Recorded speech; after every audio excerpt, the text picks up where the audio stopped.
প্রযুক্তির উন্নয়নের কথা বলে বঙ্গবন্ধু স্যাটেলাইট ১ প্রকল্পের নামে যে ঢাকঢোল পিটিয়েছে ক্ষমতাচ্যুত ফ্যাসিস্ট হাসিনার সরকার, সেটি ছিল মূলত তার ছেলে সজীব ওয়াজেদ জয়ের অর্থ পাচারের প্রকল্প।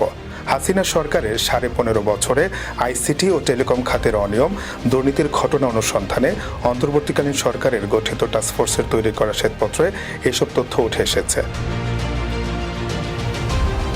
শ্বেতপত্রে আইসিটি খাতের প্রকল্পগুলোতে পরিকল্পিত অপচয়, এক কোম্পানিকে বারবার কাজে দেওয়া, প্রশিক্ষণ ও হাইটেক পার্কে কোটি কোটি টাকা লোপাটের প্রমাণ উঠে এসেছে। টেলিকম খাতে এসওএফ ফান্ড থেকে হাজার হাজার কোটি টাকা লোপাট এবং লাইসেন্সিং প্রক্রিয়ায় বিশেষ সুবিধা প্রদানের চিত্র স্পষ্ট করা হয়েছে।